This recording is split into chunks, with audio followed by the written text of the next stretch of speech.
उत्तर प्रदेश ने बड़े पैमाने पे उत्तर प्रदेश के युवाओं को इसके साथ जोड़ने का काम किया है। प्रदेश में आज के दिन पर 50 लाख से अधिक युवाओं को हमने डिजिटली सक्षम बनाने में सफलता प्राप्त की है, जिसे टैबलेट और स्मार्टफोन देकर के उन्हें इस दिशा में आगे बढ़ाने का काम किया है। तो आज उत्तर प्रदेश के अंदर हम देख सकते हैं कि सबसे बड़ा एमएसएमई का base 96 lakh MSME unit UP के पास है।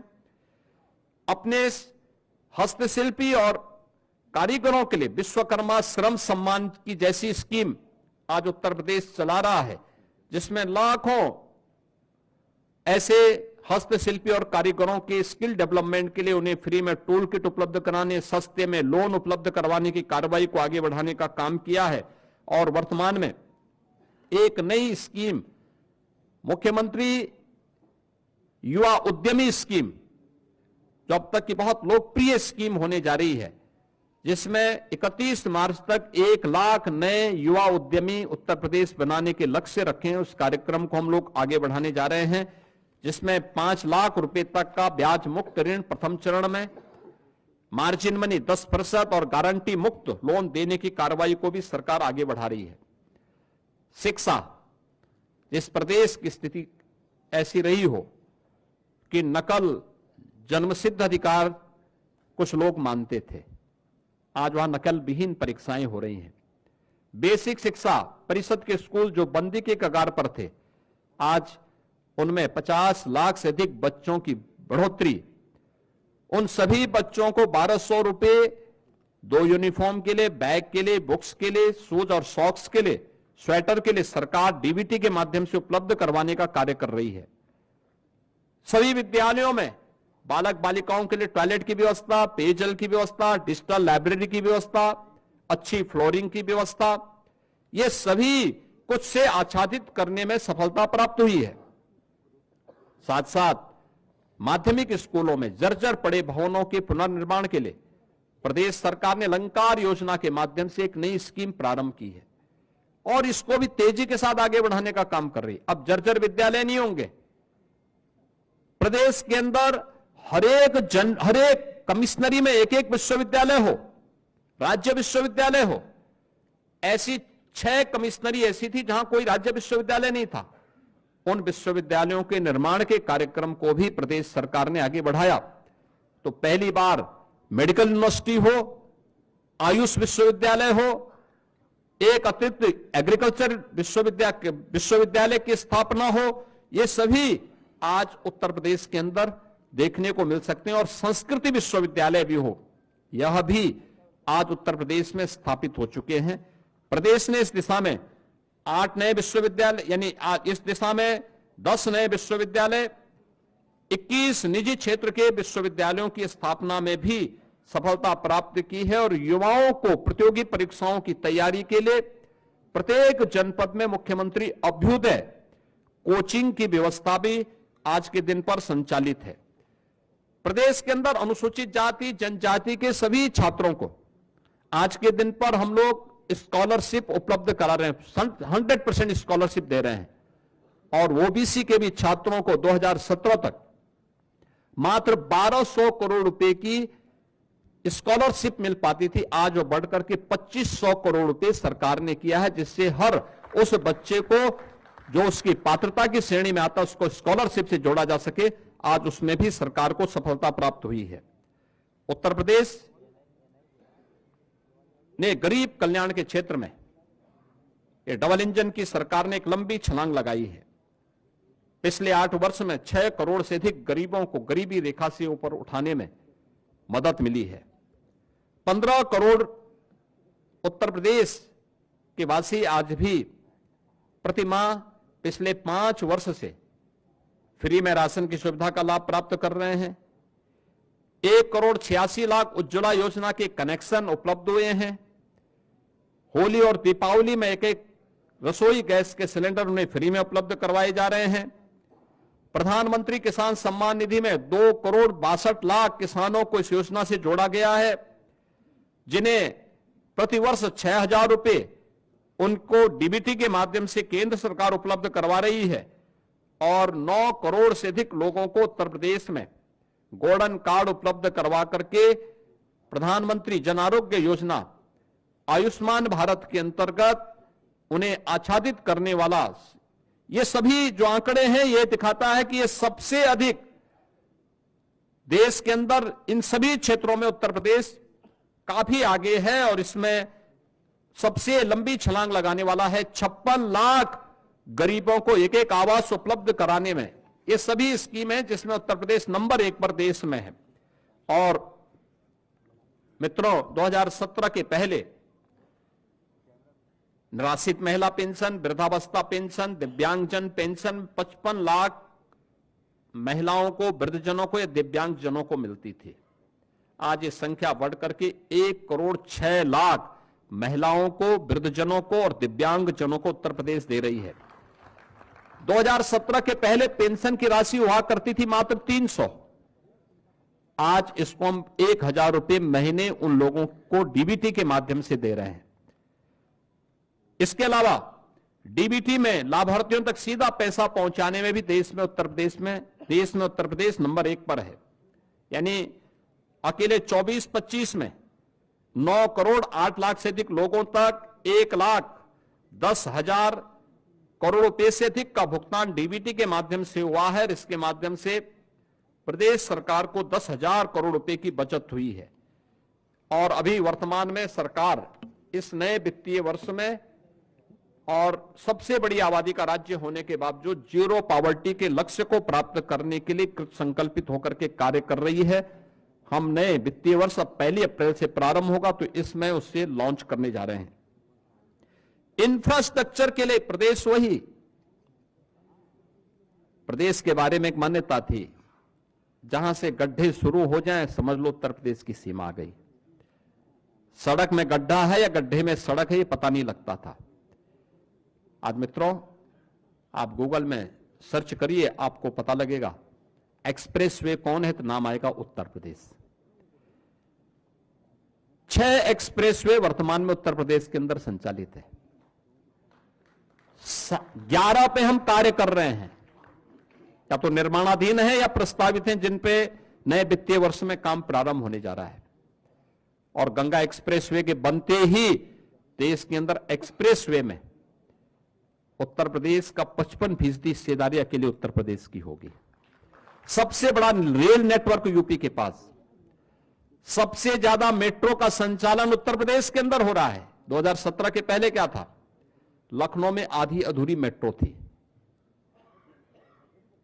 1.5 एक्सप्रेसवे थे। आज 6 एक्सप्रेसवे हैं, 11 पे हम काम करने जा रहे हैं।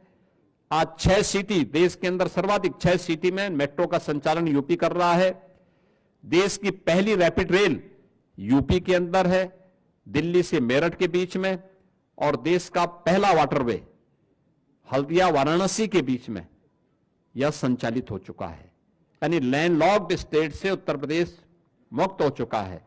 और इनलैंड वाटरवे अथॉरिटी का गठन करके उत्तर प्रदेश वाटरवे की सुविधा को वाराणसी से प्रयागराज तक और बलिया से अयोध्या तक पहुंचाने के लिए पूरी प्रतिबद्धता के साथ आगे बढ़ रहा है, जिससे इन संभावनाओं के माध्यम से उत्तर प्रदेश के प्रोडक्ट को एक्सपोर्ट के माध्यम से दुनिया के बाजार तक पहुंचाया जा सके और यहां के अन्नदाता किसानों का, यहां के हस्तशिल्पी और कारीगरों का और यहां के उद्यमियों की इनकम को बढ़ा करके प्रदेश की अर्थव्यवस्था को और सुदृढ़ किया जा सके, इस दिशा में सरकार कार्य कर रही है।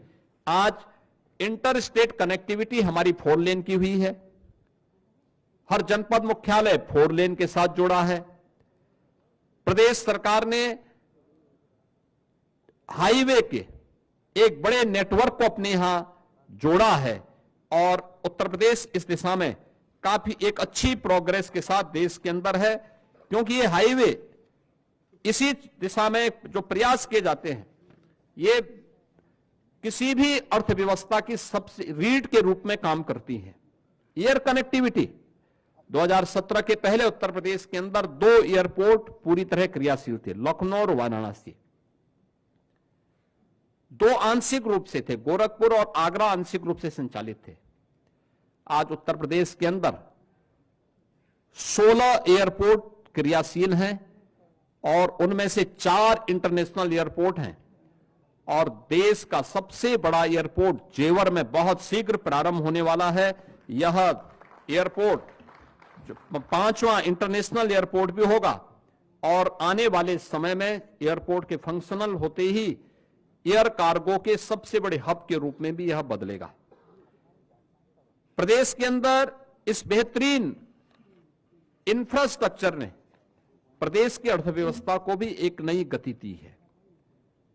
प्रदेश के अंदर नगरीय विकास के क्षेत्र में भी व्यापक परिवर्तन देखने को मिले हैं। उत्तर प्रदेश नगरीय क्षेत्रों में पहली बुनियादी सुविधाओं का अभाव था। देश के अंदर 2016-17 के अंदर जब स्वच्छता सर्वेक्षण हुए थे तो देश के अंदर 100 में से 10 सबसे गंदे शहर यूपी के थे। जहां देखो गंदगी का अंबार था, न बिजली थी, न पानी थी, न कनेक्टिविटी थी, न सुरक्षा थी। आज उत्तर प्रदेश के अंदर केंद्र सरकार की मदद से आदरणीय प्रधानमंत्री जी ने 10 सिटी को स्मार्ट सिटी के रूप में और राज्य स्मार्ट सिटी मिशन के अंतर्गत 7 अन्य सिटी को स्मार्ट सिटी मिशन के अंतर्गत लेकर 17 म्युनिसिपल कॉरपोरेशन को हम लोगों ने स्मार्ट सिटी के रूप में विकसित किया है। और ये स्मार्ट ही नहीं, इन्हें सेफ सिटी भी बनाया है। आईटीएमएस भी यहां काम कर रहा है। सरकार ने इस बार के बजट में व्यवस्था दी है कि हर जिला मुख्यालय की नगर निगम, नगर पालिका को या नगर निकाय को हम लोग स्मार्ट सिटी के रूप में विकसित करने का काम करेंगे। इस बार के बजट में हमने इसके लिए धनराशि भी उपलब्ध करवाई है। प्रदेश के अंदर आज एक नए विकास के कॉन्सेप्ट को एनसीआर, नेशनल कैपिटल रीजन की तर्ज पर प्रदेश के अंदर अलग अलग क्षेत्रों में हम लोगों ने स्टेट डेवलपमेंट रीजन को डेवलप करने की एक दिशा में एक आगे बढ़ाने की कार्रवाई की है। जैसे लखनऊ में स्टेट कैपिटल रीजन, लखनऊ और उसके आसपास के क्षेत्र को लेकर, वाराणसी में वाराणसी और उसके आसपास के क्षेत्र को लेकर, कानपुर में कानपुर और उसके आसपास के क्षेत्र को लेकर के ये डेवलपमेंट रीजन बनाने, जिससे व्यवस्थित और नियोजित विकास को हम वहां पे आगे बढ़ा सके। उसके एक मास्टर प्लान के माध्यम से वहां के नागरिकों के जीवन में व्यापक आमूलचूल परिवर्तन करके उनकी आय को कई गुना बढ़ा सकें, इस दिशा में कार्य करना सरकार ने प्रारंभ किया है। और देश की पहली रोपवे सेवा वाराणसी में अगले कुछ महीनों के अंदर हम प्रारंभ करने जा रहे हैं। यह नगरीय परिवहन की एक बेहतरीन सुविधा होगी जो वाराणसी में प्रारंभ होने जा रही है। प्रदेश के अंदर विद्युतीकरण के लक्ष्य को भी हर व्यक्ति को उसकी ऊर्जा की आवश्यकता के अनुरूप, विद्युतीकरण की आवश्यकता के अनुरूप उन्हें ये सुविधा प्राप्त हो, इसके लिए भी डबल इंजन की सरकार ने व्यापक परिवर्तन किए हैं। खासतौर पर 1947 से लेकर के 2017 तक 1,28,494 मजदूरों तक बिजली पहुंचाई गई थी और इस दौरान अकेले 8 वर्ष के अंदर यह संख्या बढ़कर के 1,28,000 से बढ़कर के 2,49,818 यानी 1,21,000 मात्र हम लोगों ने 8 वर्ष में उन मजदूरों तक विद्युतीकरण का कार्य पूरा किया है। 12 से 17 के बीच में केवल 8,44,000 विद्युत कनेक्शन उपलब्ध करवाए गए।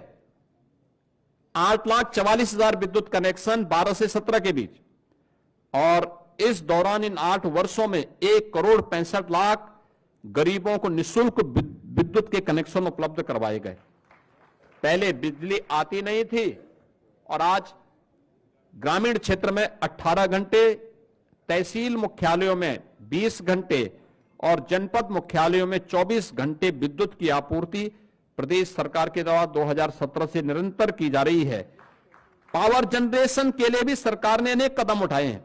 खासतौर पर नए जनरेशन प्लांट घाटमपुर में 660 मेगावाट की 3 नई यूनिट ये स्थापित हो रही हैं। लगभग कार्य पूरा हो चुका। पनकी में 660 मेगावाट की विद्युत उत्पादन का कार्य ये कंप्लीट हो चुका है। सोनभद्र ओबरा में 660 मेगावाट की 2 यूनिट यहां पर क्रियाशील होने वाली है और जवाहरपुर एटा में भी 660 मेगावाट की 2 यूनिट कंप्लीट हो चुके हैं, कार्य होने जा रहा है। और प्रयागराज मेजा में 800 मेगावाट की 3 नई यूनिट के निर्माण के कार्यक्रम के साथ हम एनटीपीसी के साथ मिलकर के इस कार्यक्रम को आगे बढ़ा रहे हैं। यह जनरेशन कि इतना विद्युत का उत्पादन जिस राज्य में केवल इससे पहले 2017 के पहले कुल 6000 मेगावाट की विद्युत की आपूर्ति राज्य अपने स्रोत से कर पा रहा था, आज उससे ज्यादा विद्युत का उत्पादन के साथ साथ हम लोग पीक आवर में 33,33,000 मेगावाट की बिजली की आपूर्ति प्रदेशवासियों को हम लोग कर रहे हैं, वर्तमान में प्रदेश सरकार कर रही है।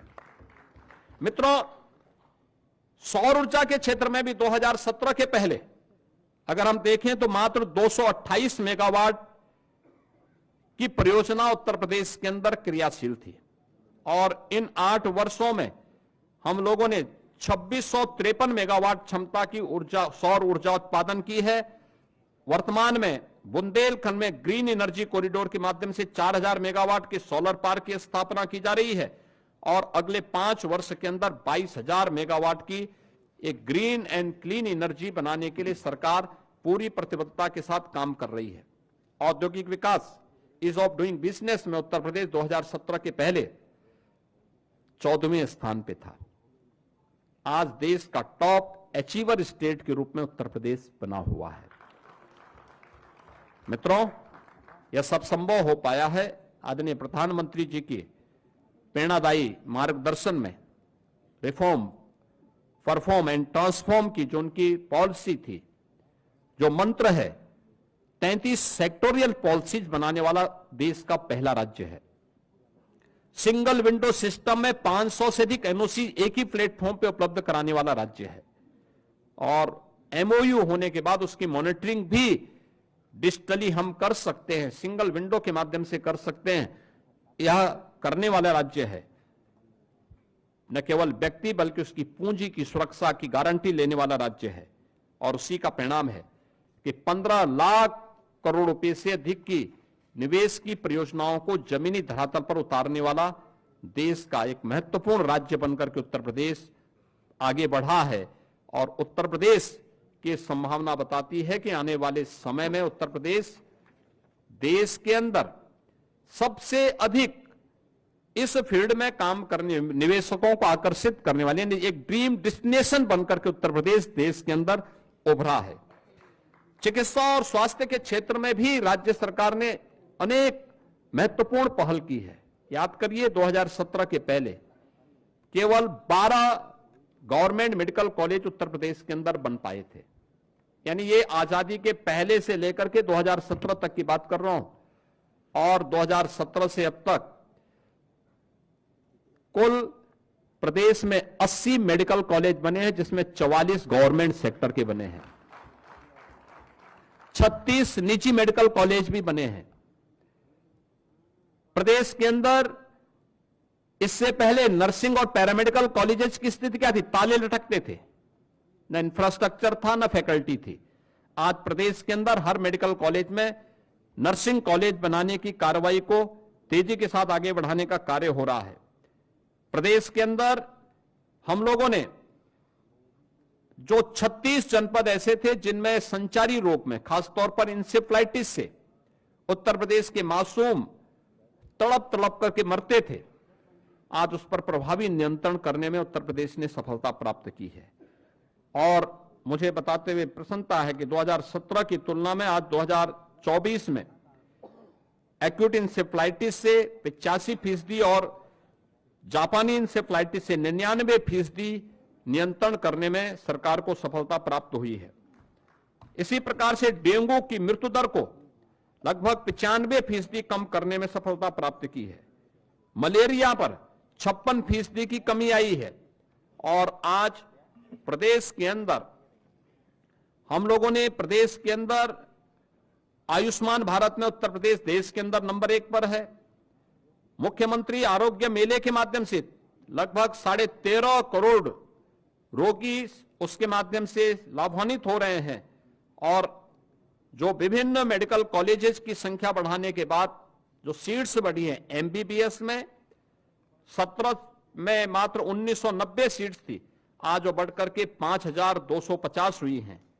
निजी मेडिकल कॉलेजेस में भी ये सीट्स 2550 से बढ़कर के 6550 हुई हैं। राजकीय क्षेत्र में पीजी सीट्स की संख्या 2017 के पहले जो 741 थी, आज वो बढ़कर के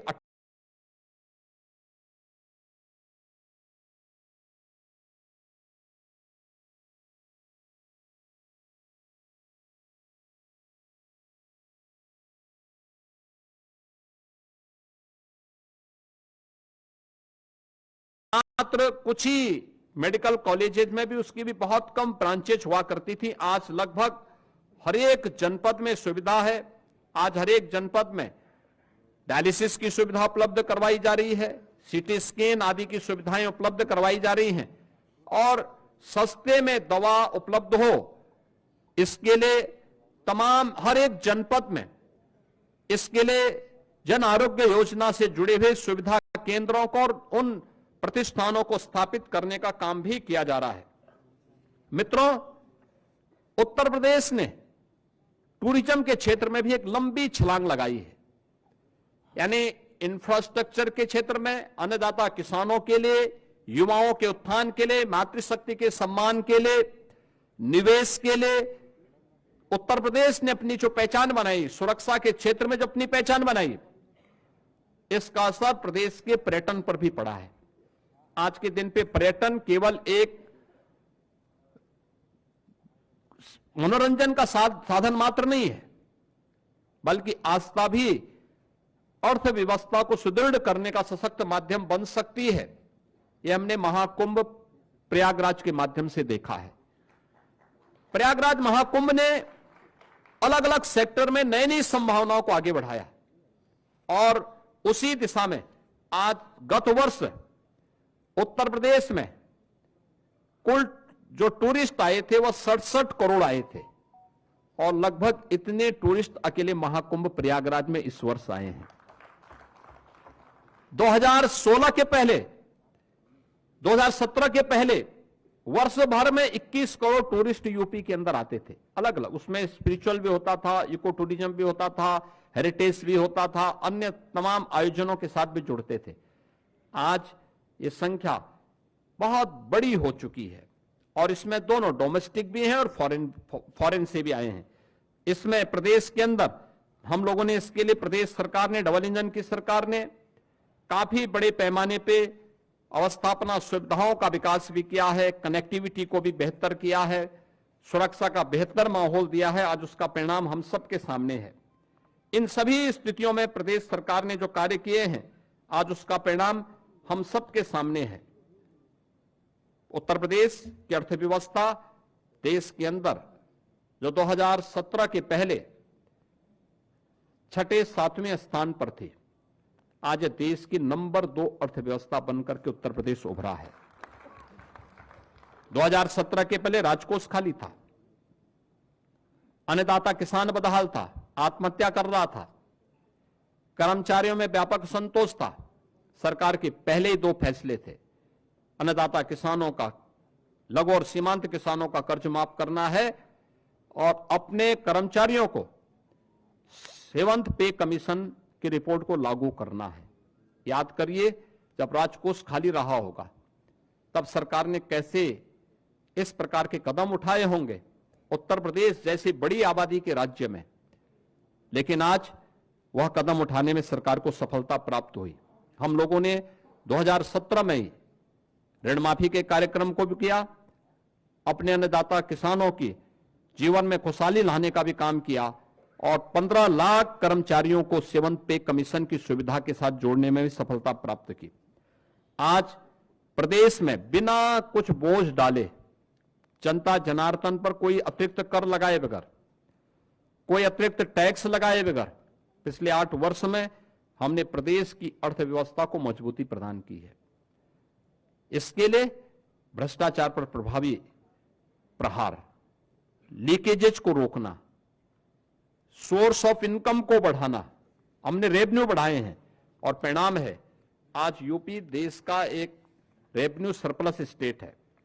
प्रदेश में लगातार जो निवेश हुए हैं इसके परिणाम स्वरूप रोजगार की नई संभावनाएं बनी है।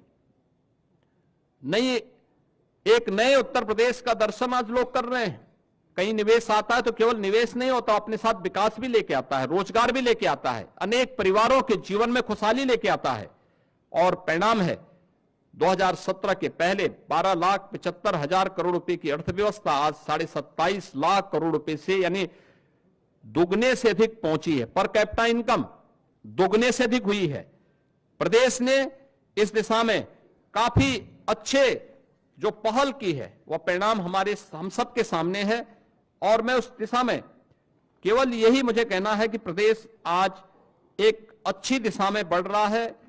इसमें खासतौर पर अगर हम इस अलग अलग सेक्टर में इसमें देखें, एफडीआई में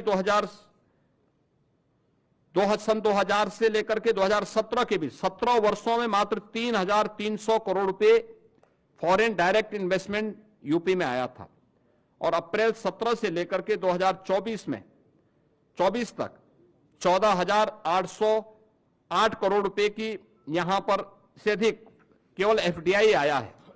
ऐसे ही इन 70 वर्षों में पर कैपिटा इनकम मात्र 46,000 तक पहुंच पाई थी। आज यही बढ़कर के अगर हम फाइनल जीएसडीपी के आंकड़ों के अनुसार देखें तो यह 1,14,000 है और प्लानिंग विभाग के अनुसार देखें तो यह 1,24,000 यानी पर कैपिटा इनकम यहां तक पहुंची है, लगभग 2.5 गुना बढ़ी है। बैंकिंग तंत्र की जो व्यवस्था होती है वह अर्थव्यवस्था को एक नया आयाम देता है। अगर 2016-17 में आप देखेंगे उत्तर प्रदेश में बैंक का व्यवसाय मात्र 12.5 लाख करोड़ का था, 24-25 में यह बढ़कर के 29,000 करोड़ यानी 2.25 गुने से अधिक हुआ है।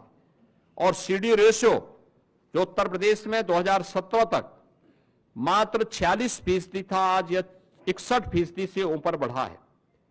प्रदेश के अंदर इस दौरान प्रदेश सरकार ने अनेक कार्यक्रम किए और खासतौर पर आरबीआई की और रिपोर्ट अत्यंत महत्वपूर्ण होती है जो इस बात को कहती है कि प्रोजेक्ट फाइनेंसिंग के लिए फंड आकर्षित करने में 16.2% हिस्सेदारी के साथ आज उत्तर प्रदेश देश के अंदर शीर्ष स्थान पर है